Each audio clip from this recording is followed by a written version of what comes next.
राधे राधे मेरे प्यारे भाइयों बहनों माताओं व बंधुओं, चैनल में आपका स्वागत है।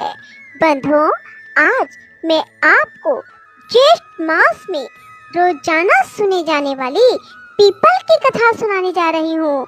बंधुओं, जैसे बैसाख मास में रोजाना पीपल को सींचा जाता है, वैसे ही ज्येष्ठ मास में भी रोजाना पीपल के वृक्ष को अवश्य सींचना चाहिए, क्योंकि पीपल के वृक्ष में भगवान विष्णु का वास माना गया है। आज ज्येष्ठ का महीना भगवान विष्णु को अति प्रिय है।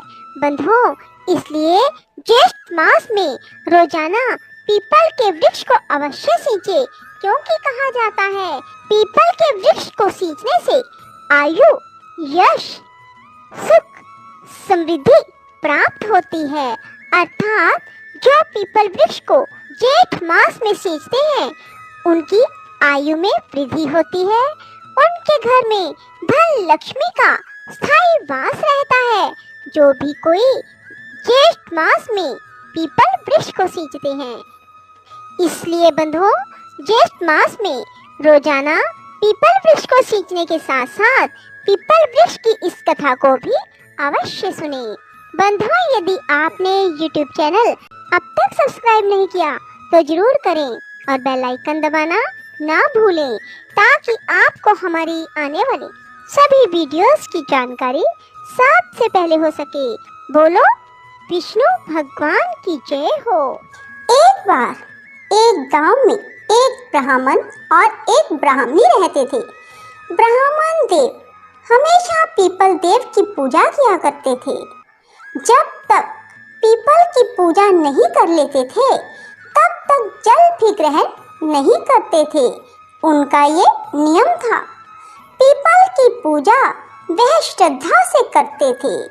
जब तक पूजा नहीं करते, तब तक कुछ ग्रहण नहीं करते थे। जब भी वह पीपल की पूजा करते, तो पीपल में से उन्हें एक आवाज सुनाई देती, मैं देऊं तू मांग, मैं देऊं तू मांग। अर्थात मैं तुम्हें देना चाहता हूँ, तुम मांग लो। ब्राह्मण इस आवाज को सुनकर बहुत चिंतित रहते थे और वे सोचते कि ये आवाज कहाँ से आ रही है। क्या पीपल पर कोई भूत प्रेत का निवास है जो ऐसा बोलता है? वह प्रतिदिन चिंतित रहते और चिंता करते करते वह दिन ब दिन सूखने लगे। जब एक दिन घर जाकर विचार करते करते बहुत समय बीत गया, तब ब्राह्मणी कहती है कि आप चिंतित क्यों हैं? आप दिन प्रतिदिन सूखते जा रहे हो। ब्राह्मण देव बोले, पूछो मत। वह कहती है, आपको क्या चिंता है? तब ब्राह्मण बोले, मैं जब भी पीपल की पूजा करता हूँ, तो पीपल में से आवाज आती है, मैं देऊं तू मांग, मैं देऊं तू मांग। पता नहीं वहाँ कौन है, क्या कोई भूत प्रेत है? ब्राह्मणी कहती है, वो स्वयं ब्रह्मा जी है, क्योंकि पीपल साक्षात ब्रह्मा जी का रूप है, क्योंकि पीपल में उन्हीं का वास है। आप मांग लो। वह बोला, मुझे नहीं पता कि मैं क्या मांगूं।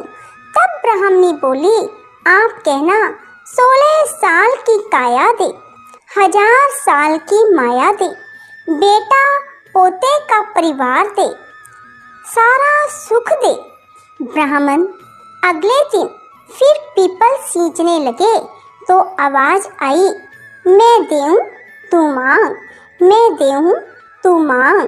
तब ब्राह्मण देव बोले, मुझे 16 साल की काया दो, 1000 साल की माया दो, बेटा पोते का परिवार दो, सारा सुख दो। पीपल देव बोले, ब्राह्मण देखने में तो सीधे साधे हैं, पर सब कुछ मांग लिया। लेकिन पीपल देव ने कहा, जो तुमने मांगा सब मिल जाएगा। ब्राह्मण देव ऐसा कहकर घर की ओर चल दिए और विचार किया कि मैंने तो इतना मांग लिया, पर पीपल देव ने कुछ दिया तो है नहीं। ऐसे ही विचार करते करते अपने घर को चल दिए और विचार करते करते घर से आगे निकल गए। ब्राह्मणी ने ब्राह्मण को देखा और पीछे से आवाज़ दी, कहने लगी, क्या आप अपने घर को ही भूल गए? तब ब्राह्मण देव कहते हैं कि अपनी तो छोटी सी झोपड़ी थी, ये महल कैसे बन गया? ब्राह्मणी कहने लगी, मैं आपको कहती थी ना, पीपल देव ब्रह्मा जी का रूप है और पीपल देव से जब अपने सब कुछ हो जाएगा। मुझे तो पीपल देव ने कुछ दिया ही नहीं, मेरे तो हाथ खाली हैं, मैं तो खाली हाथ आया हूँ। ब्राह्मण ब्राह्मणी को ऐसे कहने लगा। ब्राह्मणी कहती, पीपल देव ने बहुत कुछ दे दिया, आप अंदर आओ और देखिए कि पीपल देव ने हमें क्या कुछ दे दिया। हे पीपल देव, मैं आपकी माया नहीं समझ पाया, आपने तो मुझे बहुत कुछ दे दिया। तब उन्होंने सारे गांव में ढिंढोरा पिटवाया कि सभी पीपल देव की पूजा किया करो।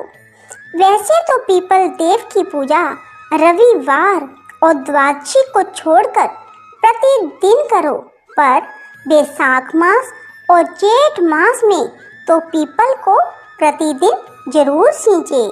पीपल देव को सींचने से सभी प्रकार की मनोकामनाएं पूरी हो जाती हैं। यदि किसी कारणवश पीपल की पूजा नहीं कर पाते तो इस कहानी को प्रतिदिन जरूर सुने। पीपल देव की इस कहानी को सुनने मात्र से ही आपकी सभी इच्छाएं पूरी हो जाएंगी। बंधुओं, पीपल की पूजा ब्रह्म मुहूर्त में करें और 9 बजे से पहले पहले करें। उसके बाद शाम को 6 बजे से 8 बजे के बीच में ही करें। बंधुओं, 8 बजे के बाद रात को वहाँ दरिद्रता का वास हो जाता है। बंधुओं, पीपल देव को जल चढ़ाएं, चावल, रोली और मोली चढ़ाएं। पीपल की परिक्रमा प्रतिदिन करें। पीपल के सामने शुद्ध घी का दीपक लगाएं और हो सके तो 1 या 2 ऋतुफल भी चढ़ाएं और दक्षिणा जरूर चढ़ाएं। पीपल में शनिवार और अमावस्या को थोड़े से काले तिल भी जरूर चढ़ाएं।